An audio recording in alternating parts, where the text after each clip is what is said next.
Right now, somewhere in the world, a wolf is sitting alone at the edge of a frozen lake, perfectly still.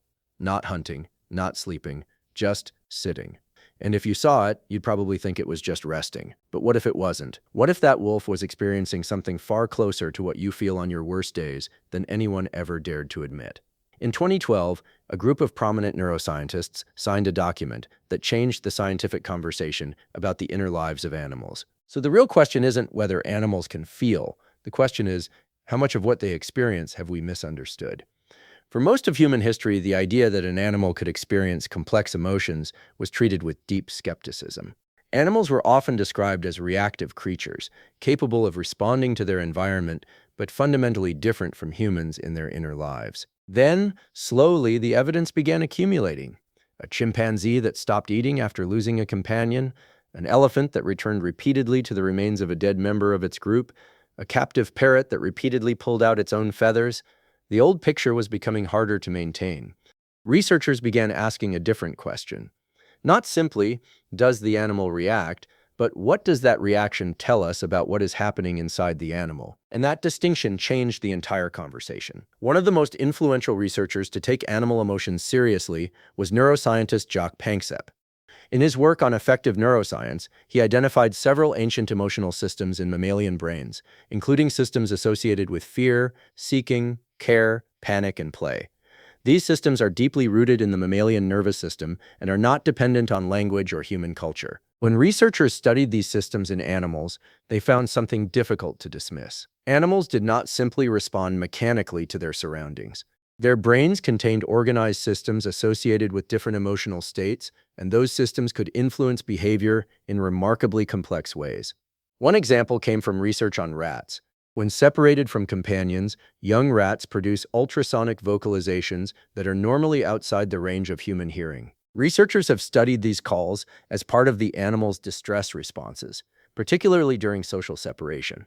The important point isn't that a rat is necessarily experiencing sadness exactly as a human does. We cannot directly enter another species' mind.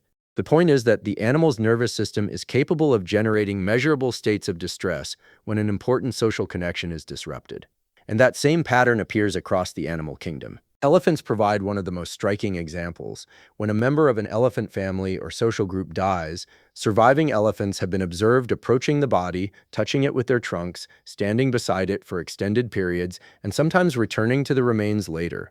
Researchers are cautious about calling this human-style grief because we cannot directly measure an elephant's subjective experience. But the behavior is consistent with a strong social response to the loss of a familiar individual. That distinction matters. We don't need to claim that an elephant experiences grief exactly as a human does to recognize that something significant is happening. The animal changes its behavior around the dead individual. It investigates the body. It may remain with it. And these responses make sense in a species whose survival depends heavily on long-term social relationships. The same basic question appears in other social animals. Dolphins have been observed carrying dead calves. Primates may remain near dead companions or infants. Some birds show prolonged behavioral changes after losing a partner. Across species, researchers continue to document responses to loss that are difficult to explain as simple reflexes. But scientists wanted to understand what was happening at the level of the brain. This is where Panksepp's research became especially important. He identified emotional systems in mammalian brains that are remarkably old and deeply connected to basic survival and social behavior.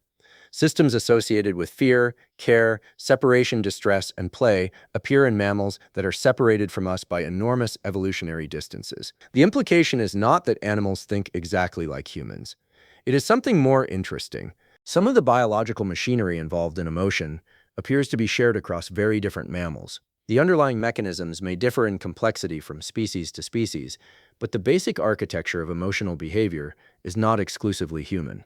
Then, in 2012, a group of prominent neuroscientists gathered at the Francis Crick Memorial Conference at Cambridge University and signed what became known as the Cambridge Declaration on Consciousness. The declaration argued that the available evidence indicates that non-human animals possess neurological substrates associated with conscious states. That did not prove that every animal experiences consciousness in exactly the same way humans do. It did something more cautious and more important. It made it increasingly difficult to treat consciousness as an exclusively human phenomenon without seriously engaging with the evidence. The question was no longer simply, do animals feel anything? It became, what kinds of experiences might different animals be capable of having?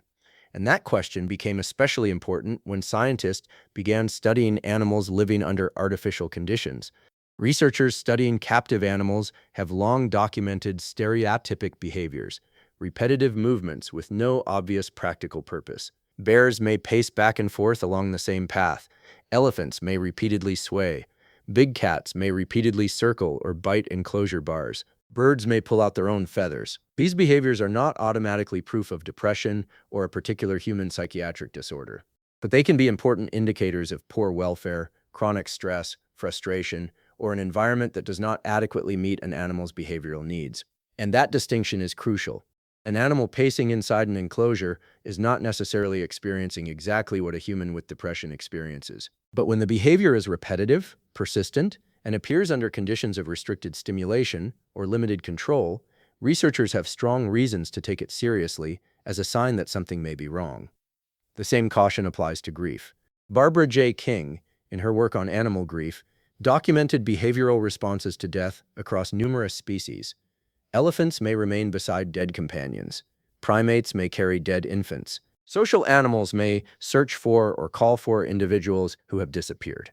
We cannot ask an elephant to describe what it feels, but we can observe what it does. And sometimes what an animal does after a loss tells us something profound about the relationship that existed before the loss. A strong behavioral response to the disappearance or death of another individual suggests that the relationship mattered to the animal in some meaningful way. That doesn't require us to project human emotions onto animals. It requires us to take their behavior seriously. Because here's the deeper question. What if the ability to form strong social bonds is not a uniquely human achievement? What if attachment is one of the oldest and most important features of social life in the animal world? For a wolf, survival depends on a social group. For an elephant, knowledge can be shared across generations within a family. For primates, relationships determine access to protection, food, and social support. For many species, separation from important individuals creates measurable changes in behavior and physiology. Connection isn't simply something animals enjoy. For social species, connection can be part of how life works. And when that connection is broken, something changes. So think back to that wolf at the edge of the frozen lake. Still, silent, not hunting, not playing, not doing any of the things wolves are normally expected to do. We cannot look at that wolf and know exactly what it feels. But we also shouldn't automatically assume that nothing is happening inside. Its nervous system is capable of responding to loss, separation, fear, attachment, and social connection. Its behavior is shaped by relationships that matter to its survival and well-being. The scientists studying animal consciousness aren't discovering that animals are secretly human. They're discovering something more subtle. The boundary between human emotional life and the emotional lives of other animals may not be a wall. It may be a spectrum of different nervous systems, different capacities, and different ways of experiencing the world. And perhaps that is the most important lesson. Animals don't need to experience the world exactly as we do for their experiences to matter. An elephant standing beside a dead companion does not need to understand death the way a human does for the loss to change its behavior.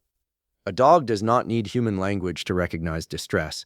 A wolf does not need to describe loneliness for separation to affect it. We may never know exactly what another species feels, but the more carefully we observe them, the harder it becomes to believe that there is simply nothing there. That wolf at the frozen lake isn't a machine waiting for the next command. It's a living nervous system, shaped by a world of relationships, danger, attachment, and loss.